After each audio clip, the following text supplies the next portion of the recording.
everybody, welcome back to Public Access. I apologize. I said the F word a lot on my last one. I was very tired. I'm going to try to not do that today. This is Public Access TV, but that doesn't mean I can just be dropping F bombs every 10 seconds. I'll do my best. They say that, the more you swear, the smarter you are. I think it's just because I'm not very good with words. That's probably why I swear. It's probably why I swear. We're looking at the New York Post today. One of my favorites. It's always a daily read. Very fun. They get all over the place. They get into popular culture, politics, yada, yada, yada. But one thing I've noticed is anytime I see by Post editorial board and there's not a name, I know it's written by the Jews that run the Post. And Jews love stirring shit up, being sneaky, and getting us to spend our money on stuff. So we have Vlad gave his answer to peace, Mr. President. We must rearm Ukraine. No, we shouldn't actually. Rearming Ukraine would be like sending your paraplegic son to gymnastics camp for the third year in a row, hoping he'll come back home knowing how to backflip. There's no point. We never should have armed him in the first place. As a matter of fact, we never should have overthrown their government in 2014 and replaced it with a government we liked. We should have just stayed out of their fucking business. God, I did the F word. Ugh. I'm going to do better. I'm going to do better. I promise. But we should have stayed out of their business. We have a bad problem of overthrowing people's governments and making things worse. That is probably America's worst trait, if you can call it America. I mean, the CIA is America. The Soros Foundation is in America. Victoria Nuland was, working for America, kind of. So we must rearm Ukraine. No, we can't. What does the Jewish Post editorial board have to say about this? See, Mr. President, they're already going after him with the Mr. President, trying to suck his D. We know you understand that the primary obstacle to peace in Ukraine is Russia's aggression. No, it's not. Actually, we could have not done this at the very beginning.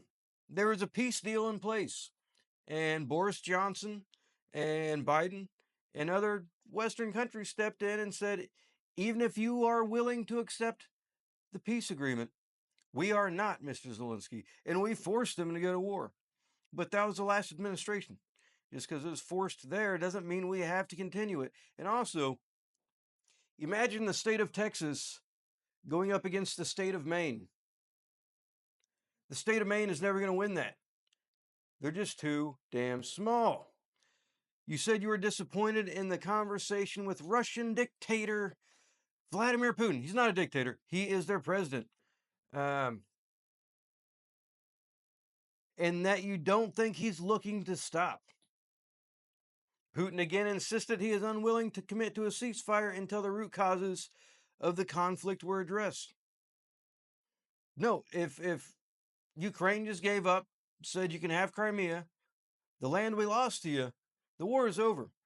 And the longer they take to do this, the more land they are going to lose until eventually they have no land left to lose. It's just the facts. It is just the facts. I'm not pro Putin. I'm not pro anything outside of America. I just hate it when you have beggars on the New York Post telling us how to spend our fucking money. God, I did the F again. I got to work on that. Putin again insisted he is unwilling to commit to. Oh, I got that.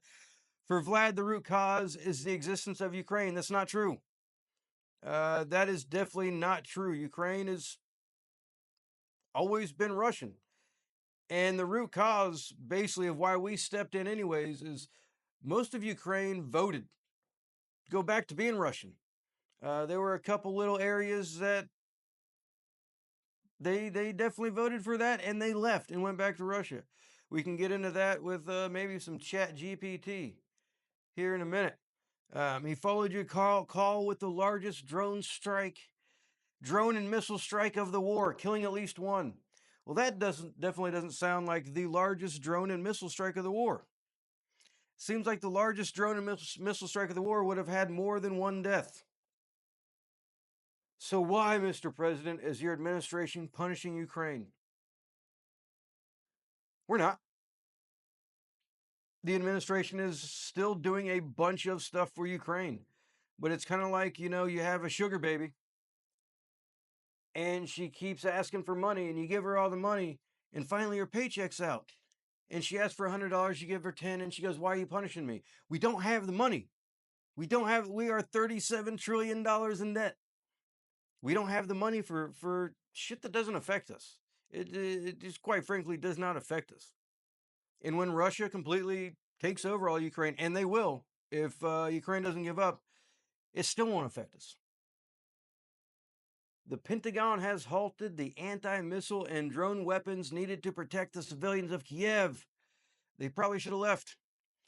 You remember the desperation on the face of the Ukrainian reporter you touchingly spoke to in the Netherlands, her fears for her husband and her family. Well, she was in the Netherlands. Her family should go with her. Uh, there is a belief being pushed by twisted ideologues that helping Ukraine is somehow hurting the United States and not in its best interest. It is hurting us, and it's not in our best interest. We have to completely restockpile all of the armaments that we sent over there. Honestly, if Canada gave a call to Mexico and said, "Hey, you want to go ahead and invade the U.S.?" They would have a good chance. We don't have a lot of ammo left. The citizens do. That would be a citizen war for sure. Um, blah blah blah. Officials claim we have a weapon shortage. We do, and many of these arms are already allocated. Some are already in Poland. Yeah, they're already there.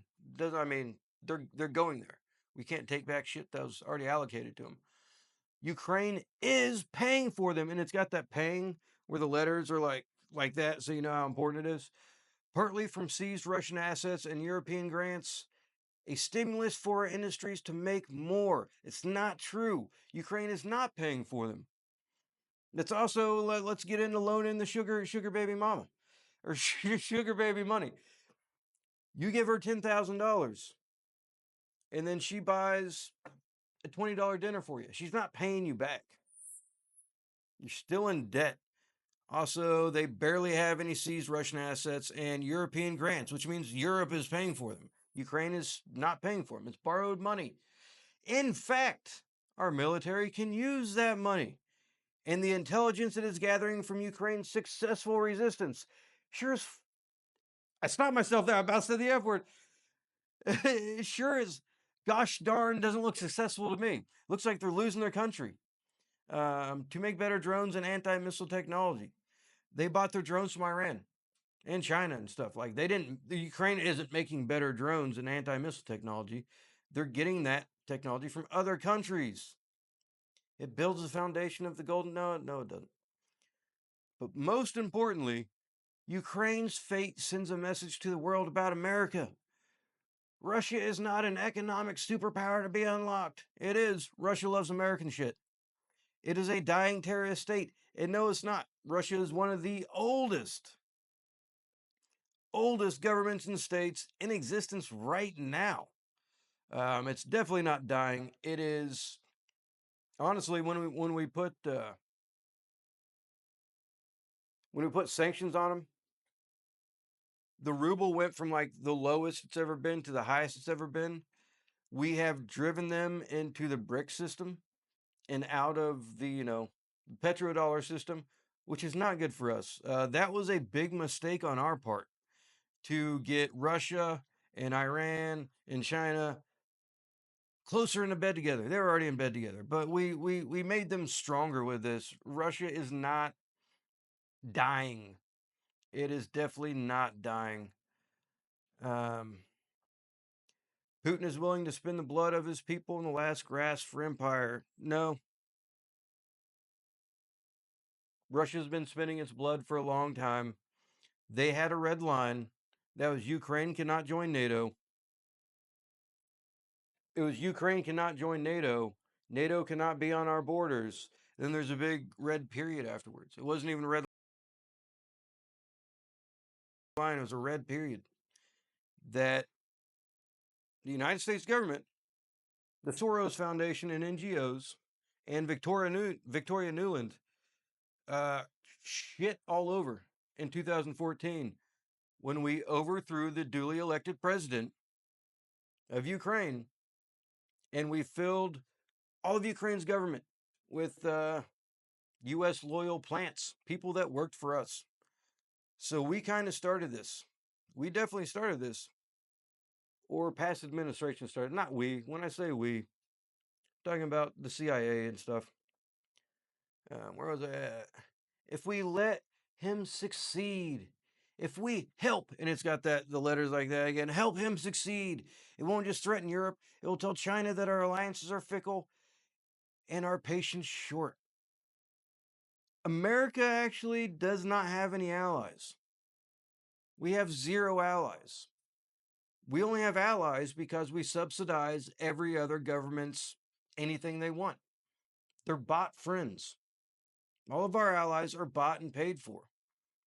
And they are working on some kind of strategy to fuck us over. I've only said it 3 times, though. I've only said it 3 times. They want our freedom of speech gone. They want our guns gone. They are pushing everything they can to bring us into the globalist system, and they've kind of succeeded. Another reason they don't like Trump, he doesn't want to be a globalist. He wants to be America, and that's what I want. I don't want anybody across the world telling us here what we can think, say, what we can say online, stuff like that. They started to win. They started to. This is not an either or proportion, as Elbridge Colby, Undersecretary of Defense, suggests. We don't aid in Ukraine instead of fighting China. We aid Ukraine to thwart them. Russia and China share one strategic goal: oppose the United States. Well, that's not true. That's not true. Everything was fine actually until we started calling Russia our enemy. After the wall fell, the Berlin Wall fell. Russia loved us. Russia's citizens love us. They were never our enemy. They were never after us. They did not overthrow our government and mess with our elections. It never happened. In China, if they wanted to oppose the United States, they wouldn't sell us anything ever again, which they can do. They might end up doing. One missile saved in a warehouse today is 50 we'll have to fire in the future because its axis was strengthened. We don't have. It's not true. It's not true. Russia has no way to attack us. China can because they're kind of our neighbor. I guess Russia could stage people in China and stuff like that. And if it happens, we are screwed. I actually was talking to a guy I work with about this the other night. He thinks that we could beat China in a war. No, we can't. You know how many drones China has? China can wipe out all of our infrastructure overnight. Just send over 1 billion drones. Every one of their citizens flying the drone into whatever they want to. Mr. President, you have a historic streak of success. You passed your big, beautiful bill. You won cases in front of the Supreme Court. You're forging trade deals. It's called strength. Giving more stuff to Ukraine is not strength. It's up to Zelensky in Ukraine to end this stuff. We're not ending it, and we're not. There's no winning. I knew this before it happened. Alex Jones was talking about the invasion a couple weeks before it happened. I said that ain't gonna happen. Ukraine ain't gonna beat Russia, and they're not. Obviously, they're not. Um, defang Iran, which I don't agree with. You also took a bold step to defang Iran. We never should have done that, and we only did it because the Jews over in Israel were probably begging. We wouldn't give them the missiles, and finally Trump was like, "All right, we're not giving it to you. You might do some sneaky Jew stuff with it. We're just gonna go do it ourselves." And whatever. Here, I'm 39. For as long as I can remember, we've been talking about Iran. Iran's dangerous. Iran's this. Iran is weak. It's been used as a boogeyman, just like North Korea has. There was never any risk of Iran doing anything stupid because they know that they will get blown to smithereens. And also, I think they can have nukes. I think every country in the world should have nukes.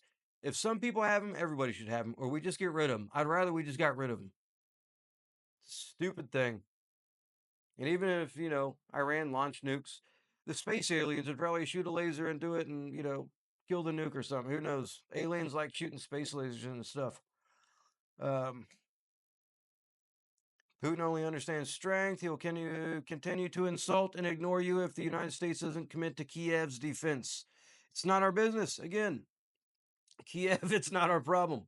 And also, I think this was yesterday. Vladimir Putin was on the podium with two other world leaders or something like that. And his phone goes off. And it was President Trump calling Putin. And Putin said, "Hey, I apologize. I have to step away. President Trump is calling me, and he does not like to wait." So it doesn't sound like Putin is ignoring President Trump. He ended a press conference because Trump was calling him, or he didn't end it. He just stepped away. So that's more lies from the New York Post editorial board, who didn't want to put their names on this. Reports are that the conversation with Ukrainian President Volodymyr Zelensky on Friday went well. That's because when someone needs something from you, they're obviously gonna suck your toes a little bit.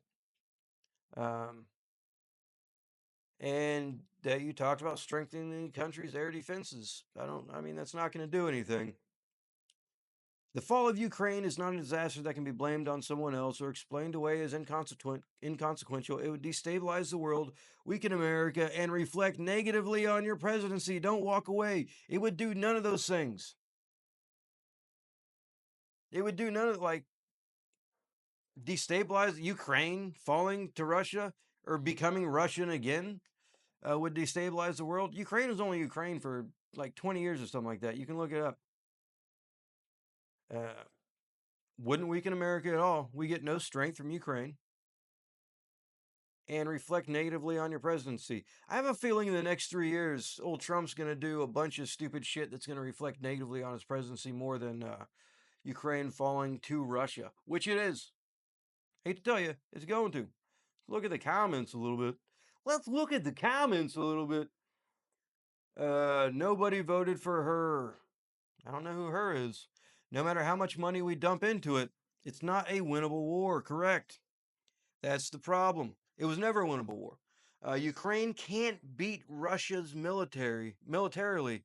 So unless we're willing to put American troops in the fight, the Russians fight the Russians, there's no point in continuing to waste our resources on it. If the Europeans want to keep pouring more,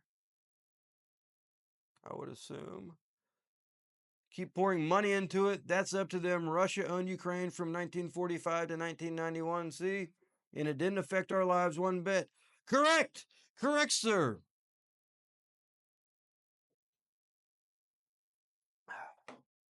Bushlight. Um, Longer, from the time of the Russian Revolution in 1917 and part of the Tsar's imperial empire. Just say empire before that. From the 16th century, large parts of Ukraine were part of Poland. And that's kind of how wars happen, when you take territory, it's your territory. We didn't steal America from the Indians. We gave them hell. We took it. As though they were ever going to. Here's actually what I heard. I heard the Native Americans were on the verge of creating fucking plasma energy right before we took over. We just screwed them over. They were on the verge of creating electric cars. If we hadn't taken the United States, Russia, or sorry, got Russia on the mind. Canada and Mexico were already moving in. They would have wiped them out. It would just us not being here would have just meant either a bigger Canada or bigger Mexico. That's it. 0.0 says, let the EU handle it. Oh, that's right. They are financing the war for Russia with their energy purchases. You know we buy from them too? Yes, we do. Because just like Congress and all that, this is all wrestling. This is all fake. Nothing actually happens without, all the countries sitting down and be like, yeah, okay, go ahead. We'll act like, we'll act all up in arms about it. I'm the cat. We don't need to rearm anybody. Stop spending our tax dollars on faraway countries. I agree. We should not have a single penny of our tax dollars going to anybody for any reason whatsoever. If you can't make it as a country, sell yourself to us. We'll buy it. We bought Alaska. We'll buy Canada too. I actually hope we take over Canada. That'd be nice, and Greenland. I think the Canadians would love some freedom. Ukraine is one of the most corrupt countries in the history of the universe. Close, they're probably in the top 5 or were. Almost all the money, at least cash money and stuff, and a lot of the guns are somehow turning up in Mexico in the hands of the cartel. And we kept finding people escaping Ukraine with suitcases full of money. Yeah, plenty of the money we sent over there was stolen, correct. EU spend money in U.S. wars. It's just the right thing to support your allies when they need you. Again, we don't have allies. We have 0 allies. If we didn't subsidize everybody else's government, they would not be our allies. We don't have any. And actually, during World War II, UK, Britain, what I actually don't know the difference between the United Kingdom is a bunch of them. Britain is a thing. They begged us why Hitler was effing them up and dropping bombs on them, and we ignored them for years. We actually only joined World War II when it was like, all right, they're basically beaten. Let's hop in there, finish it off, and then steal the gold medal from Russia. Russia won World War II. We just mopped up. If we abandon Ukraine, it will show weakness on our part. Sometimes these wars are a test to see how far we can be pushed. If we let Putin continue moving on Ukraine, then who's next? Nobody. Nobody's next. He didn't want to do this anyways. He did everything to not get into this war in the first place. And the Western powers told Zelensky to stand down and do what the F we tell you to do. Russia needs to be stopped. What a fucking cuck. The Russia has a habit to drop her allies when the tough gets. Ukraine is not an ally. Ukraine was never an ally. And I think the whole I don't want to get into Biden and the problems with the Bidens over in Ukraine, but I think a lot of this war was to cover up a lot of that stuff. No, NATO has to arm Ukraine. We're not lowering our stockpiles, not any lower than the last. Yeah, true. Yeah. And also, NATO can't arm Ukraine because they're not part of NATO. Never will be. They've come out and flatly said this recently. They will never be part of NATO. The American people do not want our blood and treasure spent on a war with Russia over Ukraine. All these warmongers at the New York Post. When he says all these warmongers, he's talking about the Jewish editorial board, not the journalists that work for the Post. Not all the journalists are this week. They have good journalists, actually.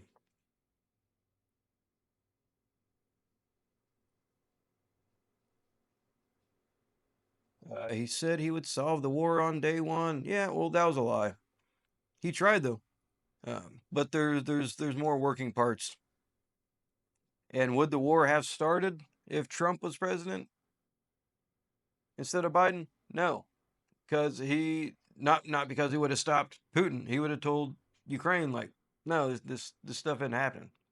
You're not joining NATO. That's the red line. We're not doing this. Anyway, it seems like a lot of people do not agree with this sentiment from the New York Times editorial board. What's this one from Angela 101? Wrong. Zelensky must surrender. Correct. He started the war by inviting NATO to build bases in the Ukraine. Correct. His fault. He needs to surrender and resign from office. Correct. The U.S. should not offer him any more help. He has had quite sufficient. No more. Surrender and make a deal. Absolutely. He's saying he doesn't want to because he doesn't want to lose the land that they've already taken. But you are going to lose all of it. You are 100% going to lose all of it. If you don't believe any of this, let's go over here. Was there a pre-war out for Ukraine? Yes. Putin made demands before the invasion, late 2021, early 2022.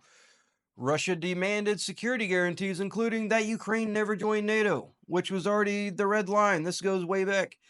That NATO roll back its presence in Eastern Europe to 1997 borders. I think he would have let that one slide if Ukraine decided not to join NATO and Ukraine remained neutral and demilitarized. I think that would have done it.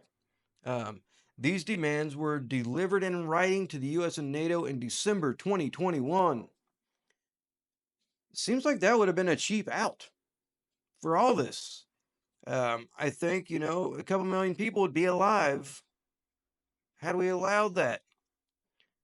The US and NATO refused to give those guarantees, especially the NATO membership clause, which should have been an easy one, arguing that nations have the right to choose their alliances. Kind of. Except for we, the American government, had promised that, or NATO, which we're basically the main member of, said that NATO, and we agreed that NATO would ever reach Russia's borders. So NATO kind of went back on that stuff. Peace talks in March 2022, were they blocked? This is where the controversy heats up. Bushlight. Ukraine was reportedly open to neutrality in exchange for security guarantees. Russia was reportedly willing to withdraw if Ukraine agreed to not join NATO. Zelensky himself publicly stated at the time that Ukraine was open to neutrality. March 2022 is when that was. Allegation. Boris Johnson blocked the deal. Multiple sources, including Ukrainian media, Turkish officials, and former Israeli PM Naftali Bennett, reported that Boris Johnson visited Kiev in April 2022 and told Zelensky that the West would not support any deal with Russia. Johnson's message, according to Ukrainska Pravda, was, even if you're ready to sign the deal with Putin, we are not. There was no deal signed between the West, Boris Johnson and Biden. This should have been completely on Ukraine and the Ukrainian government, but we overthrew their government in 2014. So they actually had no say in it. Former Israeli PM Bennett, who was mediating talks, said the West blocked the early peace effort. They blocked it, and I thought they were wrong.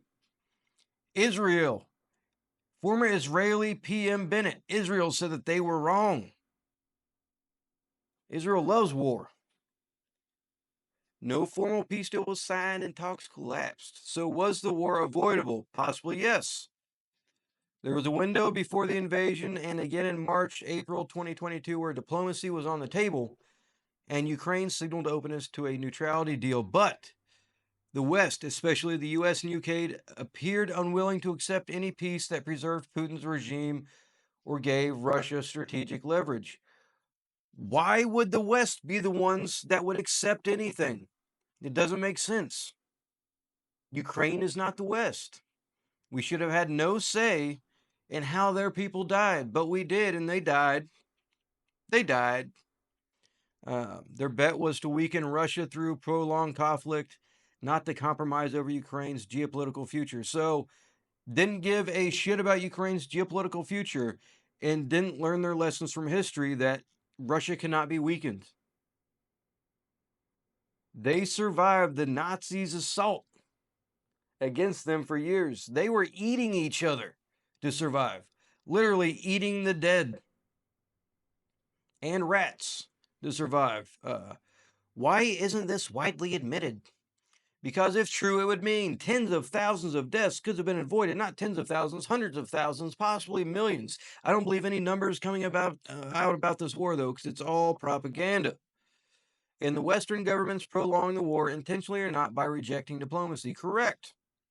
And they are still rejecting diplomacy. If you follow Candace Owens,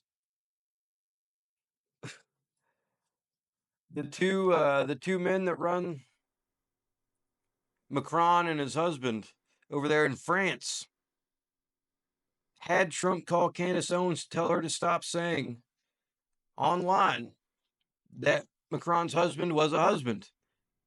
And apparently Macron was holding up peace deals because Candace Owens wouldn't stop talking about his husband's penis and that they're pedophiles. So they're still holding it up. It's not a conspiracy theory, it's just inconvenient truth that the press in the West downplays, but is increasingly acknowledged the independent journalists, foreign leaders, and leaked diplomatic memos. Let me know. So, this could have ended. Never had to gone on. Should have ended a long time ago. We do not need to rearm them. We actually need to every spot in the country, in the world, needs to stop giving Ukraine money. Let it end. It's like giving an AIDS patient hope in 1988. Which I don't know if you know anything about AIDS in 1988. You had no hope. You were not going to beat AIDS. And Russia, goddamn. Look at that picture. Old Pootie there. He's got nice hands. He's got strong fingernails. I don't think you can lose a war if you have fingernails that strong. He knows karate too. I want to see him shave that bald head though. He would probably look so fucking effing much meaner if he just shaved, grew like a goatee. I wonder if he has tattoos. I want to know what tattoos Putin has. He probably has a bear. Anyways, guys, I had 21 people watch yesterday's video for an average of 3 minutes. This is, 32 minutes long. But thank you for coming to public access. Hopefully we make this a spot to where you'll want to keep coming. Hopefully you enjoyed your 4th of July. Guys, it is flooding here in Texas, and I'm going to go grab a kayak. Have a good night.